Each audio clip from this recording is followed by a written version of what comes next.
Anybody else just despise February? January too, I hate both of those months, but February especially, like they just drag. February 6th and it feels like it should be February 20th for me. And that could be because I live in Minnesota, but it's just freezing, gets dark early, the holiday season is over, so there's really nothing to do or look forward to until summer. I think as a collective whole, we should develop a technology to put us into hibernation for 2 months of the year. That's all I'm saying. I'm sure it would be cheap and very affordable.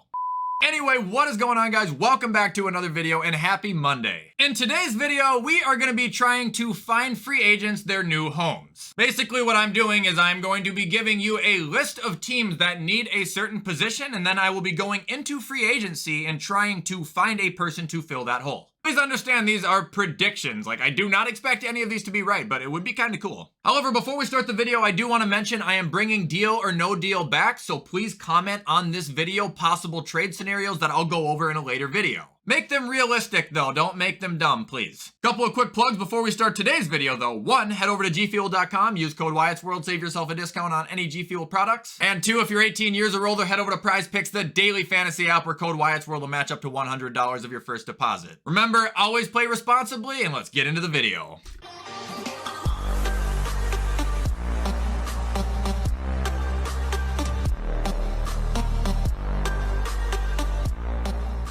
Alright, so the first category we're going to be going over today is the quarterbacks. I have a list of teams that, as of now, going into next year, they're gonna need a quarterback, and here is the teams, and then I will tell you the players and where I think they're going. We got the Falcons, the Panthers, the Texans, the Colts, the Chiefs, the Raiders, the Saints, the Jets, the Ravens, the Giants, and the Seahawks. Now, I'm not sure if I'll be able to get graphics on the screen or not for this. I'll do my best, but I would like to start off this list by saying I believe the Ravens, the Giants, and the Seahawks are all going to have the same quarterbacks that they had this last year. Meaning I think Geno, Daniel Jones, and Lamar Jackson all stay put. They don't move. Now, I don't know if it'll be franchise tags, big contracts, what, but I'm just saying, like, they're staying put. However, the other teams I named off, I think will be bringing in new quarterbacks, and we will start off with the Falcons. You're asking me, I think the Falcons are going to bring back Matt Ryan for a 1-year contract. Hey, they like Desmond Ridder. They said they plan to use him in the future anyway, so why would you go for a quarterback who's going to potentially want a long-time job? And why would you spend a lot of money on a quarterback? And why would you draft a quarterback? You wouldn't. Go get a guy who knows the system. Go get a guy who says he still wants to play. And there's nobody in a better spot to do that for them right now than Matt Ryan. All right, up next, we've got the Panthers, and I have the Panthers bringing in Derek Carr. I don't see Carolina bringing back Sam Darnold. I don't see them wanting to use PJ Walker as their starter, and I do not think Matt Corral is ready because, for 1, he hasn't played, and for 2, he was hurt. Okay, you just got Frank Reich. Your team isn't dead. You have an offense that's capable of playing. Just go out and get somebody who can consistently get DJ Moore the ball, and that is Derek Carr. He can do that. And by the way, the Panthers have nothing to lose on this. If he stinks, okay, get rid of him. If he's good, then you potentially got yourself a quarterback for the next 4 or 5 years. Next team I think that's going to get a quarterback this offseason will be the Texans, and that quarterback to me is Sam Darnold. Pretty much what I just said about Derek Carr with Carolina. Why the hell not? They got nothing to lose with Sam Darnold. It's not going to cost a lot to get him on your team. It's not like you're taking a blow financially. And then there's always the possibility that Sam actually does good, and you have an extremely young quarterback who was at one point one of the highest prospects going into the draft. And also, I gotta add, this would in no way, shape, or form throw off the rails of Houston possibly drafting a quarterback in the first round like Bryce or CJ. It's Sam Darnold. Like I said, if he sucks, then you put him on the bench. All right, up next, we've got the Colts. I think the Colts are gonna get Baker Mayfield. Again, if they get Baker, this does not throw them off the rails of drafting a quarterback. If Baker's not good, then you bench him. But we've seen him play in Los Angeles in a system he wasn't really familiar with, and honestly, he didn't look all that terrible. You get a team like the Colts who is in desperate need of a quarterback, go get a former #1 pick. Why not? Just see what happens. Moving on, we got the Chiefs. I don't know why they would keep Mahomes. He's a dirtbag. He's not a good quarterback. He's a kind of an ass. Really bad guy to have in the locker room, bad to have around your city. I heard he kicks puppies in his free time and he spits on children and babies. I even heard he refused to buy a homeless person crack. Like, what a dick. I think the Chiefs will get Jacoby Brissett. After the Chiefs, we've got the Raiders.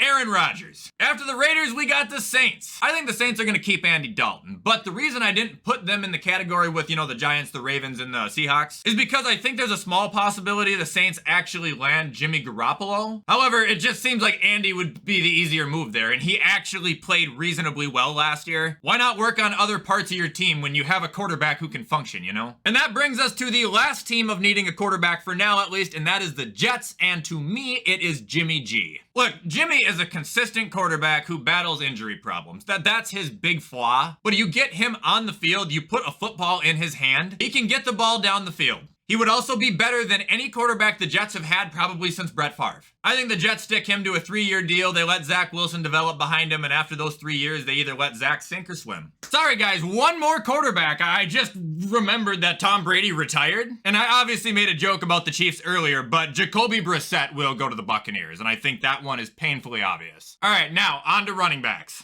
Okay, so running backs are the only other position where I have a lot. Otherwise, I only have wide receivers and tight ends for this video. And wide receivers, I think I have 6 teams, and tight ends, I only have 3. And that's just due to lack of tight ends and wide receivers that are free agents. But anyway, now we're doing running backs. And the teams that I have needing running backs going into the season are the Cardinals, the Panthers, the Bears, the Broncos, the Raiders, the Rams, the Dolphins, the Giants, the Eagles, and Tampa Bay. Much like the quarterbacks, I do have a list of running backs who are not gonna move, and I will give you those right now. I think the Raiders keep Josh Jacobs due to this Aaron Rodgers drama that I think is going to come true. I think the Eagles keep Miles Sanders, which could be hard with Jalen's contract, but I feel like Miles is going to want to stay there. And I think the Giants will keep Saquon Barkley because I think they're going to pay him whatever he wants and he deserves it. But now we've got a list of teams who are still going to need running backs, and we will start with Arizona. Arizona, I don't know why, I just have them landing Rashad Penny. It seems like an Arizona move. For one, he gets hurt constantly, so he'd be a great fit there. But for two, Rashad Penny's proved himself. He's a speedy, explosive running back when he can stay healthy. He could provide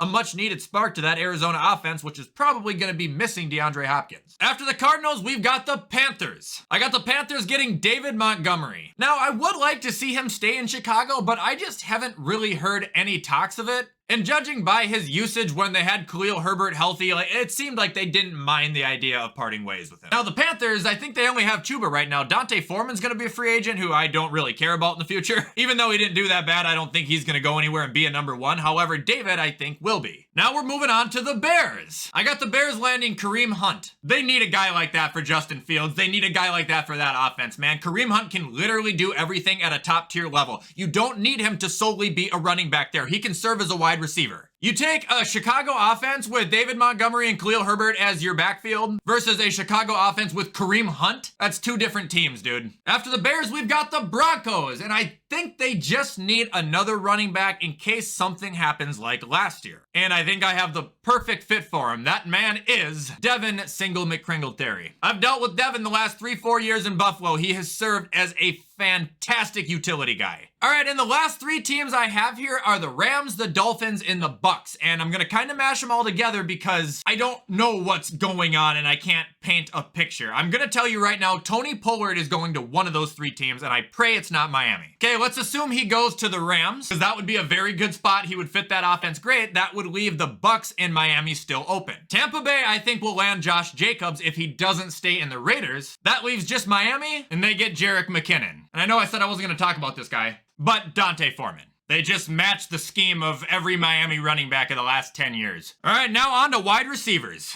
All right, so the list of teams that I have right now wanting a wide receiver probably going into next season are the Giants, the Falcons, the Ravens, the Bears, the Colts, and the Packers. You guys are gonna hear the same names multiple times here. Like I said, there is a severe lack of free agent wide receivers, so bear with me. Anyway, the Giants, I have landing Odell Beckham. I just think it's destiny at this point. You know, I thought the Bills, but I just think next year he's going to come back fully healthy. He's going to play for New York where he started. Also got the Giants possibly bringing in Jarvis Landry if that happens. Next team we got is the Falcons. I got them bringing in Sterling Shepard or Jacoby Myers. After that, we've got the Ravens, and I have them picking up Jarvis Landry. He's a patient vet, you know. He's not going to scream for attention. He's not going to get mad if he doesn't get the ball. He's there to play. He's there to win. After the Ravens, we've got the Bears and Jarvis Landry. Everything I just said about the reason he'd go to Baltimore, you know, he's a patient veteran who is there to help provide and win as a team. Now, if the Bears don't get Jarvis Landry, I have them getting Juju Smith-Schuster. And I'm not gonna lie, I don't think Juju is gonna go anywhere else besides that, Kansas City, or Vegas if they get Aaron Rodgers. Also, Juju would help the Bears in more ways than one. Like, I mean, it's no secret. He would be the best receiver there, and it wouldn't really even be close. Oh, in Chicago, we've got the Colts. Sterling Shepard. Just seems like the Colts thing, you know? They're gonna go after someone who is not the best, but someone who's safe and reliable. Well, actually, that's the opposite of what the Colts do, but. And last, we've got Green Bay. Sorry for sounding like a broken record, guys, but I've got Sterling Shepard. He could very well end up back in New York, too. That's not off the market. I just think that New York is gonna bring in Odell, and that's gonna lead to other people coming there, and that's not gonna leave room for Sterling.